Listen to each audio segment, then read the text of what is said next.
So welcome, everyone. We are going to go ahead and get started with this budget briefing. As always, please type your comment, keep your phone or your Zoom muted, and type any questions/comments in the chat area, and we'll make sure to allow enough time at the end to double back and hopefully answer your questions or address your comments. So, Terrence? Okay, so we'll get started by sharing a screen here. And go from here. So wanted to start, as we traditionally do, with the land acknowledgement. And Andre, I appreciate your giving that. Absolutely. On behalf of North Seattle College, we acknowledge that we occupy the traditional ancestral lands of the coastal Squamish peoples, specifically the Duwamish tribe, a people that are still here, continue to honor and bring light into their ancient heritage. Without them, we would not have access to this gathering, dialogue, learning, and Zoom space. We ask that you take this opportunity to thank the original caretakers of this land who are still here. Yeah, thank you, and I love your addition of Zoom space. So today I want to start a little differently than we normally do. Before diving straight into the budget, I want to talk about some changes that do relate to the budget that have happened recently. Some of those changes are what we'll call permanent in nature. Some of them are temporary, and let me just speak a bit to it. I'm talking about personnel changes. And when we say the word permanent, permanent refers to a layoff status, right? Or a closure of an operation. And those changes have sort of a legal definition. It could be that a permanent change is not really a permanent change in that we don't know when things will go back to normal, as it were. So it's permanent in that sense, but it's possible that a department may kind of resume operations, in which case the people who used to work there will be eligible, in fact, have priority on being rehired into their former roles. And it's also true that when we lay off a position, sometimes, or many times actually, the individual who's laid off has layoff rights. And that means that there's an open position of the same type, not only at our college, but anywhere in the district. They will have a right to, to that position. So the word permanent is in quotes here. The word temporary means something a little different. The word temporary means 90 days, that something is in place for 90 days. And that can be because we expect things will change in 90 days for the better. And if there's a temporary layoff, that people will be reemployed after 90 days. Or it can mean that we're not certain that it will be necessary to lay the people off permanently. We may see a way to continue their employment, but it's just a 90-day period because per the collective bargaining agreements, we have to either re-employ people, when I say re-employ, reinitiate them on a work schedule, or alternately lay them off permanently. So that's all part of a collective bargaining agreements and the structure here. So as you all know, COVID-19 has made it not possible to operate certain things. And that means that there's no work for the people in those operating units. And one of those is food services.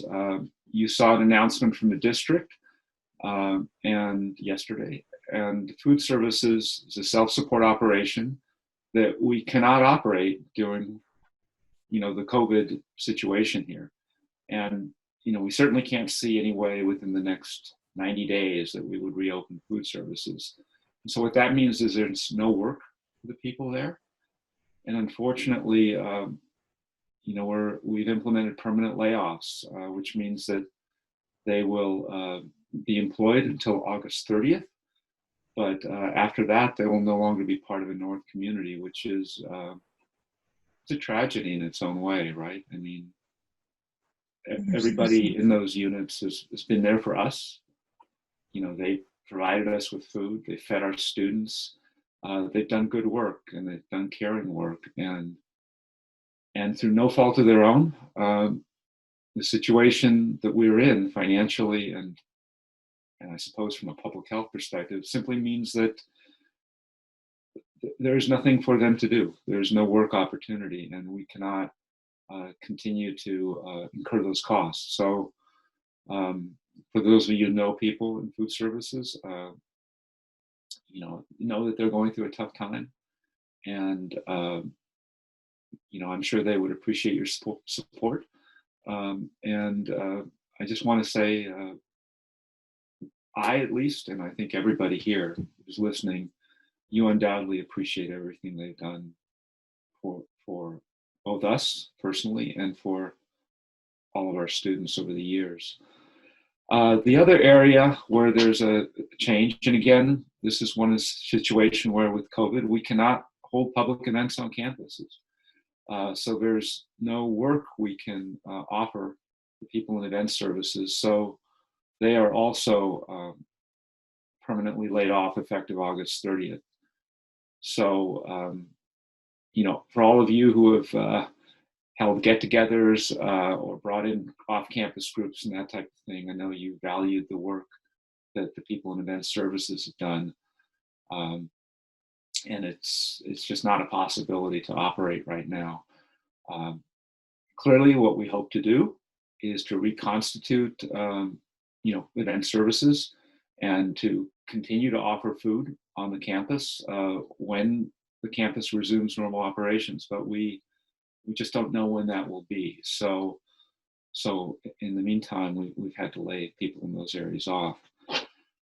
As you know, international programs has seen a precipitous decline in revenue, and the district has made some decisions around which programs will continue, which programs won't, and unfortunately, that has led to some permanent layoffs in positions associated with international programs at North as well.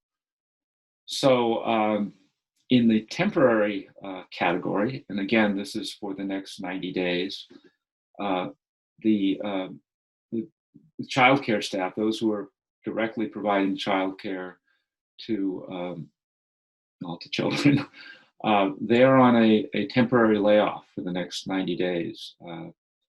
Now, it's true that right now we can't serve children, but that is not so clear that we cannot figure out a way to safely provide those services and to have work and revenue for the employees in childcare. It's also true we're not certain that we can do that, but rather than taking an immediate action as we had to in the other areas, this is an area where we're trying to find a path. We're trying to figure out a way to be able to bring those services or make those services available again in a safe way, and to have those work opportunities for those, for our employees in that area, because they're so caring. And of course, those of you who have children at home right now, you know what a stressful thing it is. So if we're able to offer those services again, that's something that we hope to do. We just don't know if we can figure it out in the next 90 days, but a lot of effort is being put into seeing if there's a way to do that. So just wanted to make you aware of these changes. They go together, with the additional furlough days in August that the district announced. And, there will be more changes to come ultimately. But when I say the words ultimately, the self-support sort of sits in its own separate area from the larger budget. And so the larger budget is something that's going to be reviewed by the Budget Advisory Committee. this month. And then there's quite a process until October when the Board of Trustees reviews, the final budget recommendations from the Chancellor and makes a decision at that point. And it will be at that point where other changes will occur. So, obviously that's not that's not a happy thing to contemplate, but I think it's also fair to say that we will not be sort of having this type of discussion, week after week after week. We await the decision of the Board of Trustees. So let me move on to the more normal part of the budget presentations. And this is really about what I'm just going to do today. It's actually pretty limited. It's a data update. You may recall 2 weeks ago, I confessed to you that I didn't have the support of the business office staff in putting together the presentation and pulling the data and everything, and that I wasn't fully confident that everything I was presenting to you was just right. So I want to update you today and give you, what my staff assisted me with. So this is the operating budget by program. This is some updated information. About 15% of that operating budget is monies we pay to the district, just about $8 million that we pay to the district for their services, which includes their international administrative support, all the nitty-gritty general ledger accounting, human resources, that type of thing. 54%, which is a higher number than last time, is for instruction. And that means the direct delivery of instruction, not just faculty compensation, but also the various equipment and all that type of thing associated with instruction. And that's 54% of it. Then 8% is academic administration. And there we're talking about the vice president of instruction, the deans, that staff. And then the library is another 2% of the operating budget. Student services is 9% of the operating budget overall. Institutional support is 8%. And I can't believe I did this. I pulled the wrong presentation. I don't know what else to say. Because I know it's not 4%. It's closer to 10. So So I'm just going to stop here because. Terrence, would you like to pull up a different presentation? Please do if you would like to. Yeah, let me. Okay, just give me a few seconds. We can pause the recording.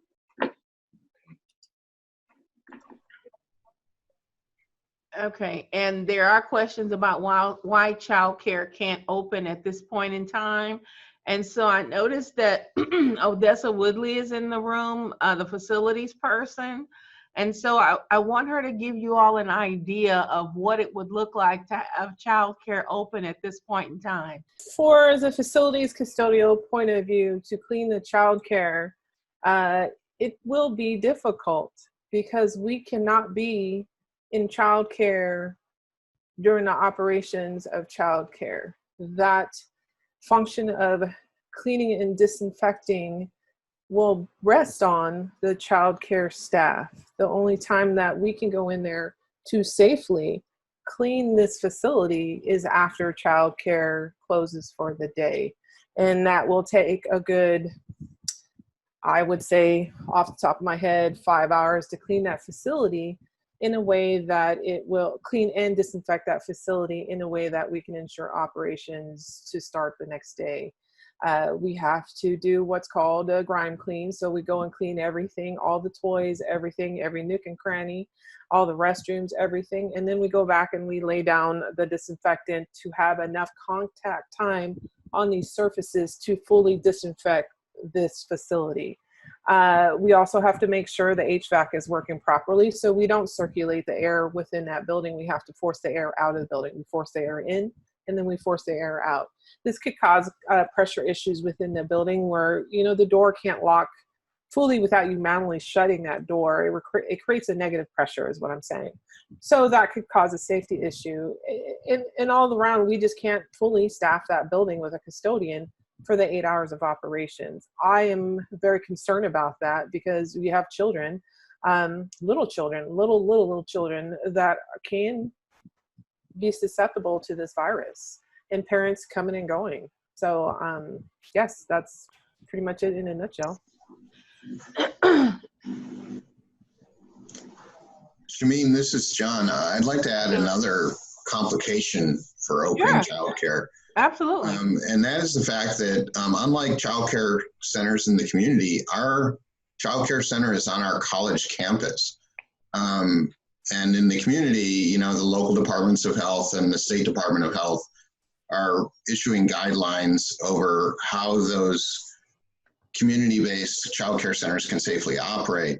In our case, we have a further layer of complication in that we also have guidance from the governor's office and OFM about how higher ed can safely operate. And quite frankly, those higher ed guidelines did not talk about childcare on campus.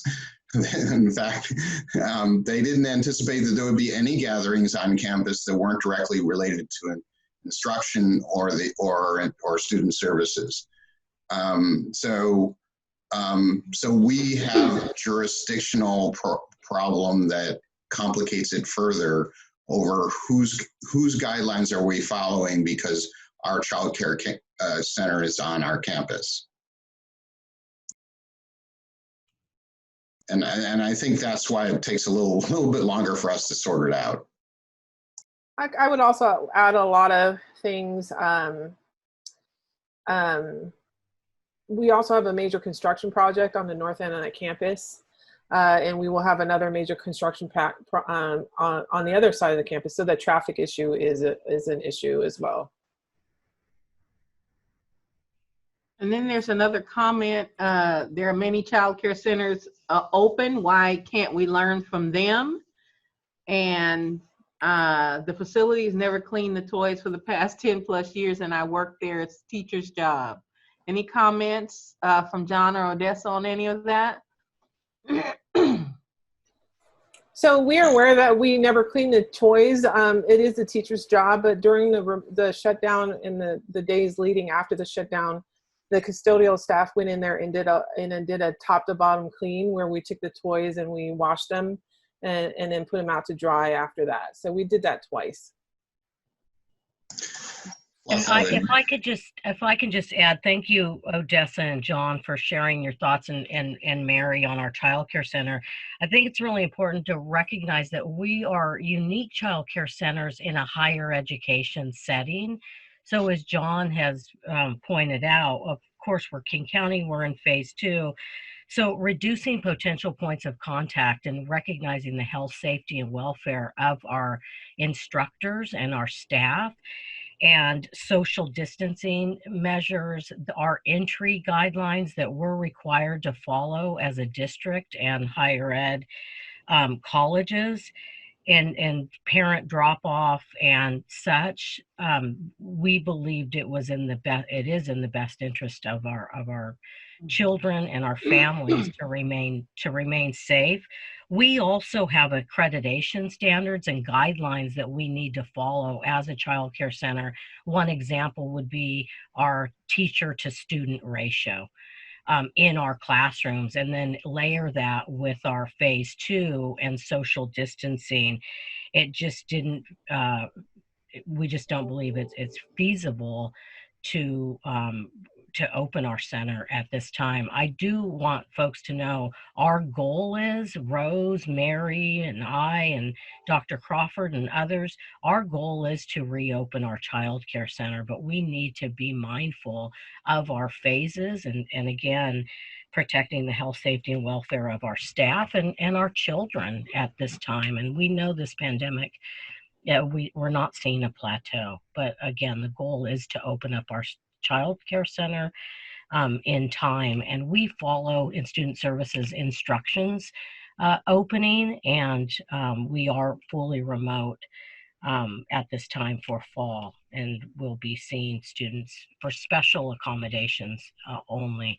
But thank you for the questions. And Right. Thank you for the questions and the comments. And, you know, I wanted to give this time for us to have this discussion because your concerns are valid. And we do recognize that there are other centers open. There are college campuses open. There are dorms open at college campuses. I mean, you know, people are doing things differently, but we do have our guidelines. And ultimately, we have to, here at North, the administration at North has to decide, you know, whether this is something, a healthy environment that we can maintain. And we're also working with district and other colleges as well. So thank you, as Tony said, for those comments. This is what this meeting is about, to address many of these issues. And John and Odessa and Tony, thank you for chiming in on that as well. Terrence, are you back? So I am back and very embarrassed and very puzzled because I can't find it. All I can think of is that I updated it, and for some reason the save didn't go right. Well, we can field questions if anyone has questions. Recognize that well, we know that, you know, many messages have come out from the district office, and so I'll be sending a message out to the North community, drilling down and pointing out what all of this means to North. As you all know, we are not only looking at the budget scenarios, but we're also going to be looking at what North will look like and how it will be structured after all is said and done.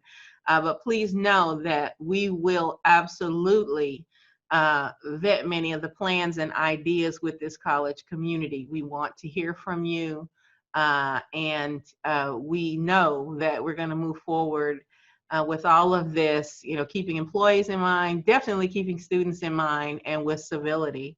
So if there are no more questions, then I guess we can end this budget session. Thank you all so very much for chiming in and for being here. And I think next week is our last one, Terrence, August 11th. Or did we add one? That was the plan, and it's also true that there should be two more, frankly, because there's more information to share. So okay, we'll end up extending it. Okay, great. So yeah, Tony S will be sending you all an update for 2 Tuesdays after August 11th. And we appreciate you again logging in to be with us. And Dr. Crawford, there's a chat in the chat box. There's a question. Oh, okay. I missed that. From Dr. Chris. I don't know where the question is. Let me roll back up. Chris, you want to state it, Dr. Chris? Oh, Dr. Crawford, from what Terrence stated, it seemed like the changes up to now are mandated from district. Is that correct? Not 100%. Remember, Cristobal, we're doing a couple things here. We have COVID to deal with, which you all know the state hasn't said specifically we're to cut 15%, but they have inferred that we had better prepare to, because we're going to have to. And so we're bracing for that.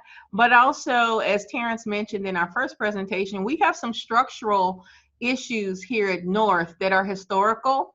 And in a nutshell, we have continued to spend even though revenues have declined, and therefore we are backed into a corner as North. So even if COVID didn't happen, we would still have some structural and some budget changes to make. So these things are not being dictated by district. Per se, we are doing what we need to do for North. However, we are working with our other colleges, with South and with Central, and also with the district office to make sure that we are all in sync, because much of what we do affects the other colleges, and we want to make sure to get this right for all involved. So Cristobal, hopefully that helps.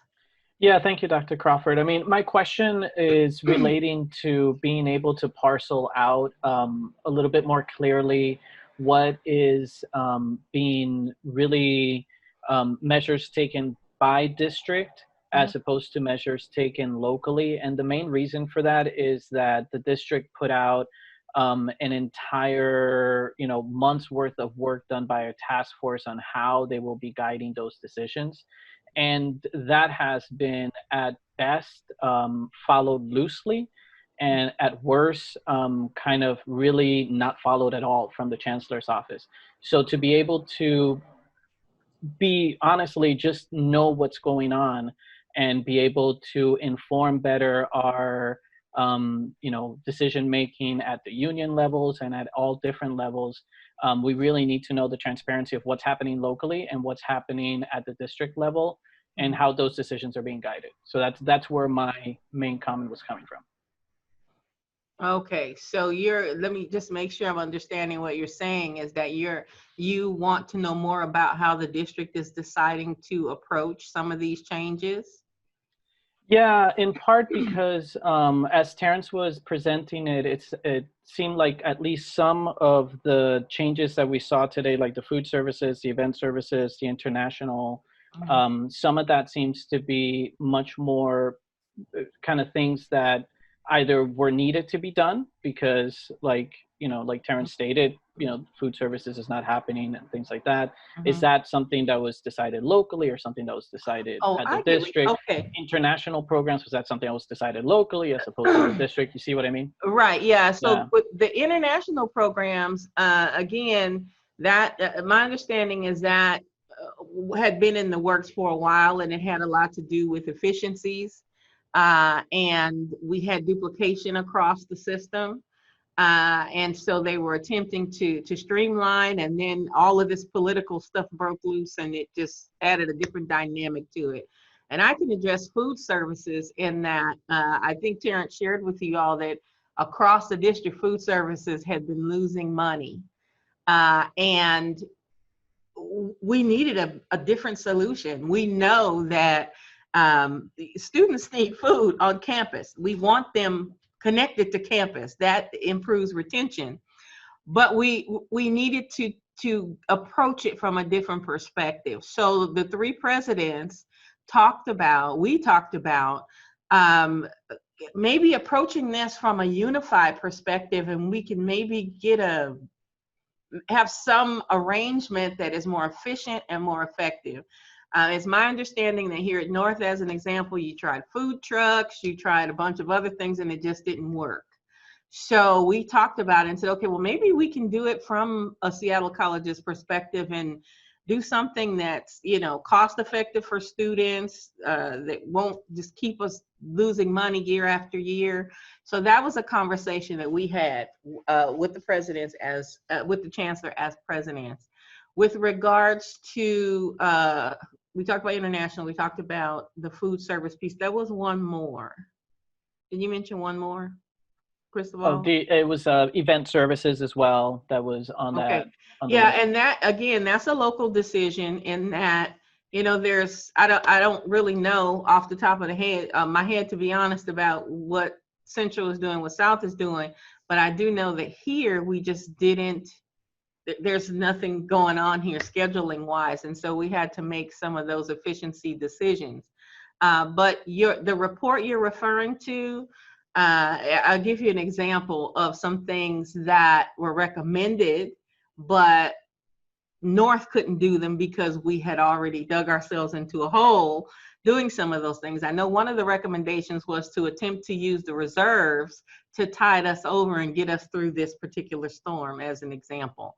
Well, one of the problems that we've had at North is that we tied some permanent ongoing expenses to our reserves, hence the dollars just being spent versus reserves being exactly as they are. So we kind of lost that opportunity because of past decisions. And so even though that was one of the recommendations made, I looked at that and we all looked at it and went, oh, well, we kind of blew that one because that's how we got into the situation we're in right now. So it's just those kinds of things at the local level that even though that big committee made the recommendations, some of those recommendations weren't viable for the individual locations. And so we had to make decisions accordingly. So hopefully that helps. But I thank you for asking that question. Yeah, thank you. I mean, it does help. I think that that's the sort of clarity that I'm looking for, and I think a lot of people are looking for, because as we talk about these changes moving forward and cuts and layoffs, if we just use COVID or we use structural changes, it doesn't give us a window into what the decision making is, and more importantly, what we're planning moving forward, right? The way you just stated food services, that's very different than just a cut. Now it's really a reimagining. That's a very different sort of step, right?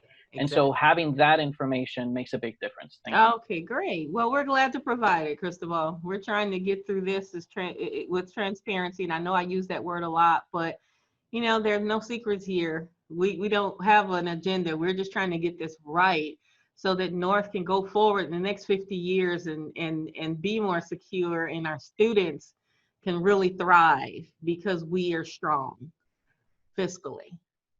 Dr. Crawford, can I add something to Crystal's question? Mm-hmm. Having sat on that task force, I think the biggest concern I've heard from other members of the task force and from all the constituencies that I contact is on the highest level, what that task force asked for was progressive cuts. And what we're seeing is regressive cuts. So what is North going to do to try to embrace a little bit more of a progressive philosophy as we move forward through these budget cuts? Because when we do equal cuts across the board, they are regressive and they will reinforce the inequities that we have. And I'm not seeing any progressive attempts from either the district or frankly us yet. And so I'm hoping that that's coming. So where does that come in? It is coming. What we're trying to do is get past this, and I don't want to call it a budget exercise because it's not an exercise.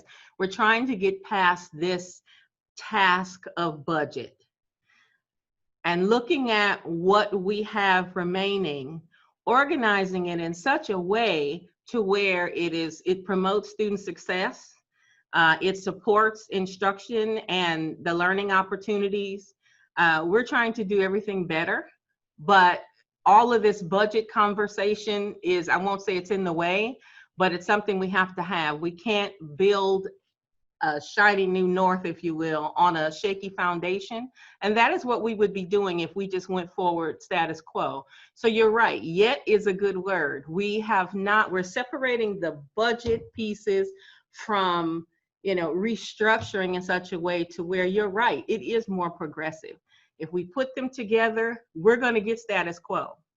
We're going to say, okay, the money is this way, and we're going to do business as we've always done, but without the resources, and that we can't thrive in that way.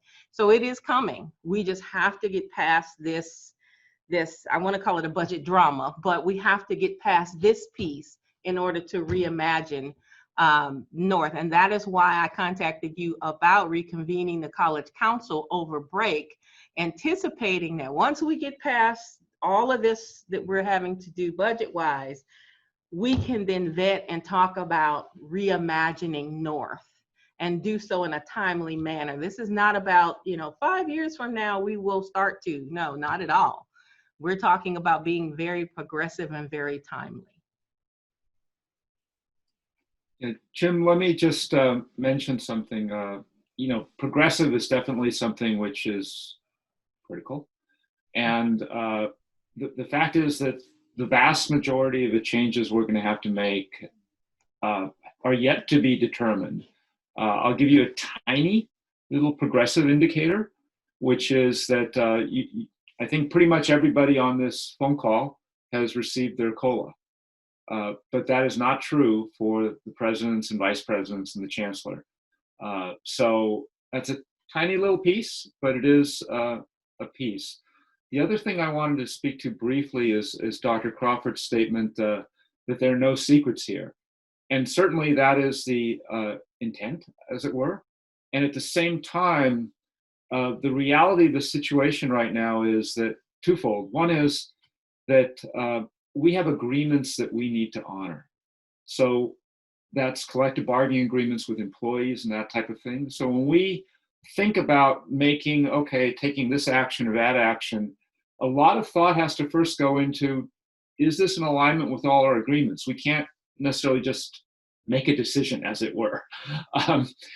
So that's part one. And then part two is the reality. This is just super stressful for everyone, right? The uncertainty of it all laid on top of the COVID uncertainty. And we won't really know what decisions are made until the Board of Trustees makes some of these decisions, right? Because they can always change everything. And one of the things that we're trying to balance, as it were, is this idea that we want to be as transparent as possible in terms of where we're going as an organization. But at the same time, if let's say, let's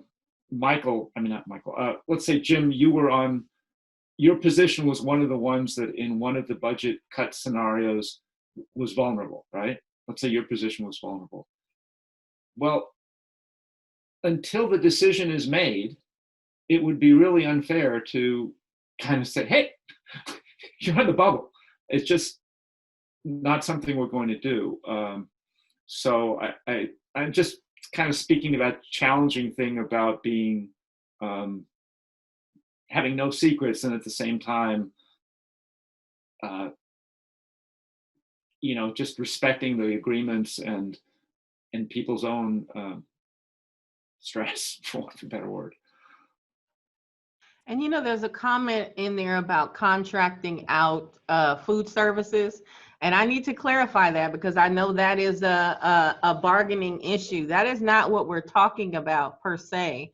And also keep in mind that regardless of what we come up with, let's say we do some kind of RFP and someone responds, we have the opportunity and frankly the obligation to make anyone we do business with aware that there are employees who must be considered first if they're looking at doing business with us. And so these are the kinds of conversations that, will be had when we're to that point. So we are not there yet. So, you don't need to be up in arms. We are very much aware of our bargaining agreements. And that's one reason why with some of the realignments of committees and council, there are union representatives on each of the councils. There are HR representatives. I have added a faculty representative to the extended executive team. We need to know all of this. We need to hear all of this in order to have the right approach. We are not interested in silencing anyone. And these are all things that we are looking at as we move forward and try to make the right decisions for North.